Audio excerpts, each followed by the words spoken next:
Kuya Raygun.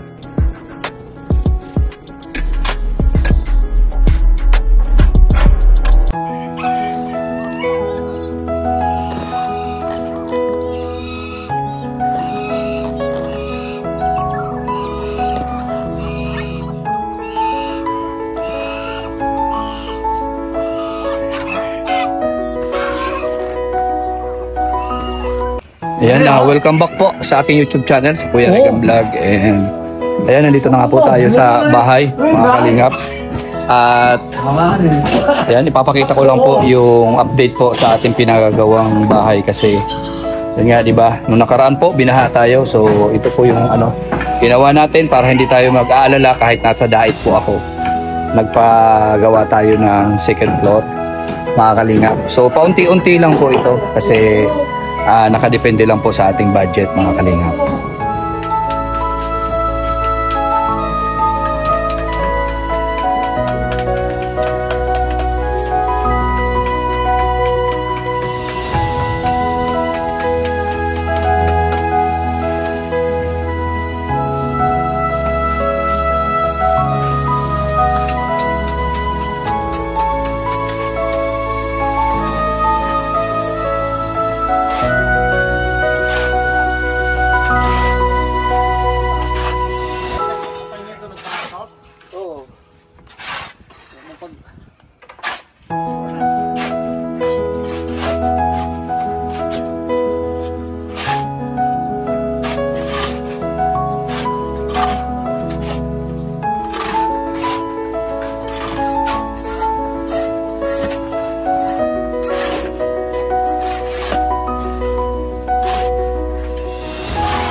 Ayan, mga kalingap, at sinimulan na nga natin yung ating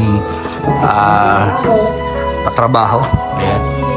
So meron na siyang slab, mga kalingap. Ayan.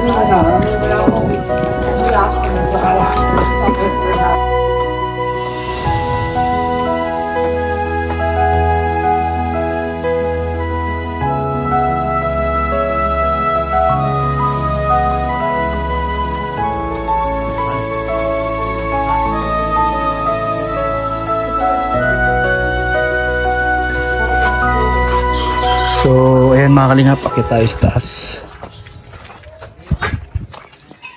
Ito yung mga tinanggal na bubong dito. Ayan na po.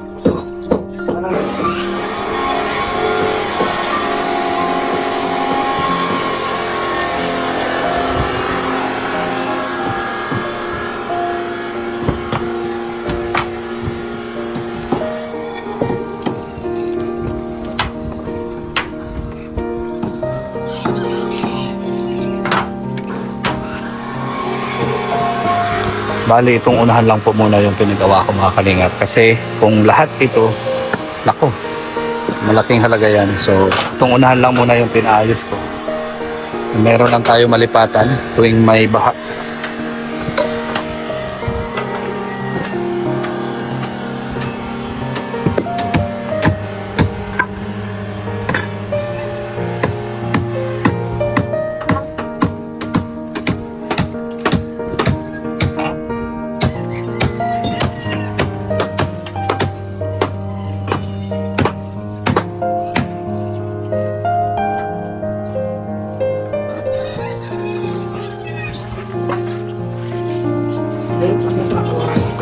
panakot lagi deh.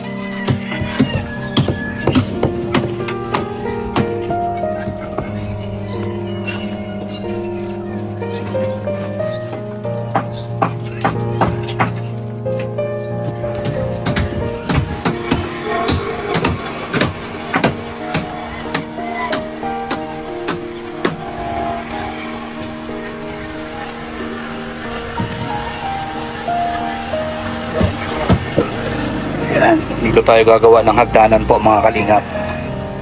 Yan, dito yung hagdan niya. Tapos titibagin ko yung pader na yan para tagos na po siya dito sa kabila. Yan. And meron din tayong CR dito sa taas. Yan po yung CR. Ayan. And dito may buhos din dito para meron tayong pwede tayo umakyat dyan if ever na gusto nating magpahangin-hangin. So meron dyan slab pa, may tiris yan dyan sa taas. Yan. Ilang poste na pa yung nabuhusan, 1, 2, 3, 4. Yan, 5 poste pa lang. So ito yung last. Ito, may biscuit ito.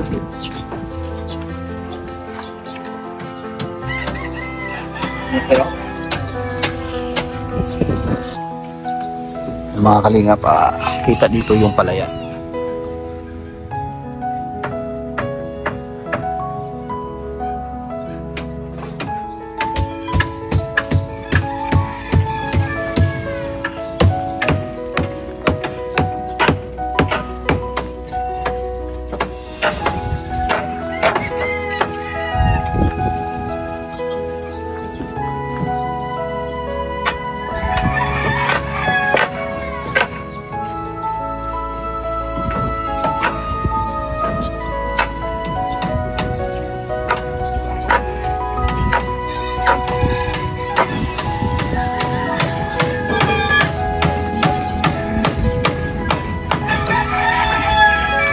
Halos ilang araw na po itong tinatrabaho. Ilang araw na nga natin itong tinatrabaho? 12 days. 12 days. Ayan, 12 days po. Slab na. And mayroon na rin asintada dito sa likod. Kailang patong na rin yan.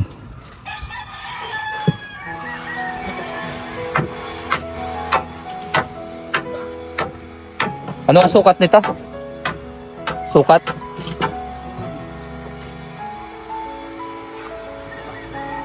270 yung sulod. 270 by 270 by 80 dito, 1 meter dito.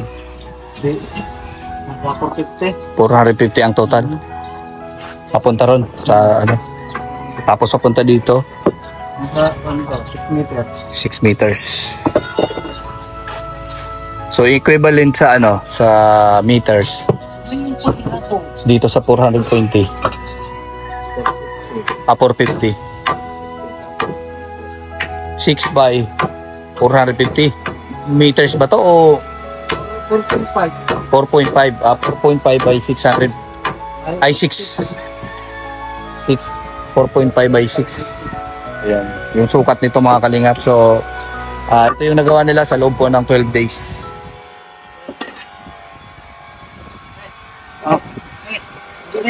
Saan pakuha ko?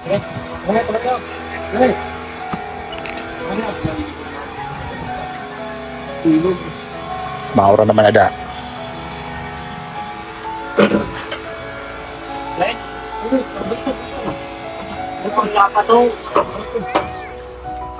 Tapi nga, pwede nga sa pagkandro ng...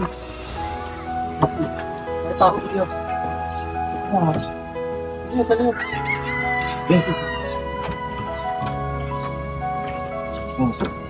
Sinaran ka na nga, sinaran.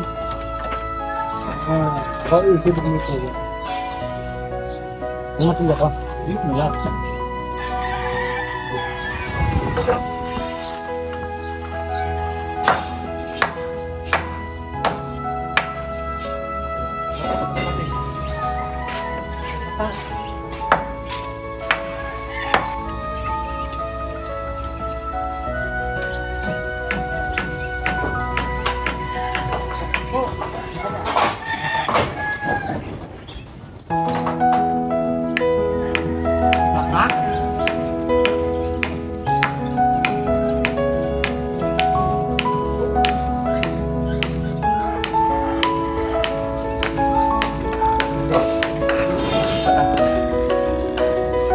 ayan mga kalingap, yan lang po muna ang ating ginagawa. Kasi kung siguro kabuuan itong bahay is malaking halaga yan mga kalingap. Mahirapan tayo. So ang naisip ko, ito lang muna. Ayan lang muna. So kung ano lang yung matapos dyan, naaayon sa ating budget lang yan lang muna. So at least naumpisa na natin at paunti-untiin na natin yan. Para lang maging safe po na kahit sa tuwing wala tayo dito sa Sorsogon, hindi tayo mag-alala kasi meron silang akyatan in case po na magbaha. Yan po mga kalingap. So ito po is halos kulang-kulang na po ng 200,000 ang nagastos natin dito mga kalingap. Yeah. So malaking halaga talaga yung pagpapatrabaho. Kailangan talaga mag-ipon mga kalingap para mapagpatuloy natin ang ating pinagagawa.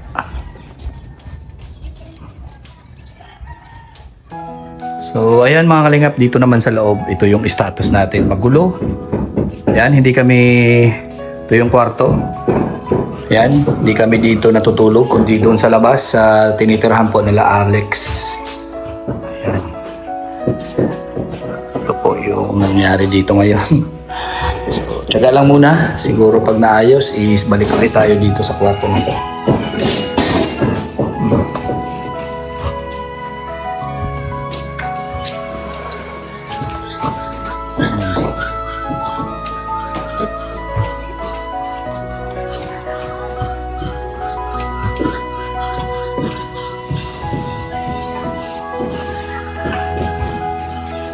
Ito, ayan, grabe. Pati ito, nasira na. Sira na to ng baha mga kalingap. Ito yung sa loob natin.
Ayan mga kalingap, yan na po ang update natin dito sa pinapagawa nating bahay mga kalingap. So hanggang ngayon po, tuloy-tuloy po ang trabaho. So after po siguro na maubos yung ating budget, another na naman tayo mag-schedule para sa pagpapatuloy ng ating pinapagawang bahay. Mahalaga po is nasimula na siya.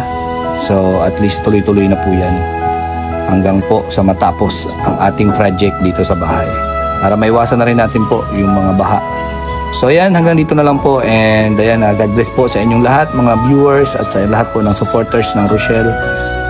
Tuloy-tuloy lang po tayo, huwag po tayong titigil naman po yung mga pagsubok na dumaraan sa ating community. So ayan, bye-bye po and God bless po sa inyong lahat.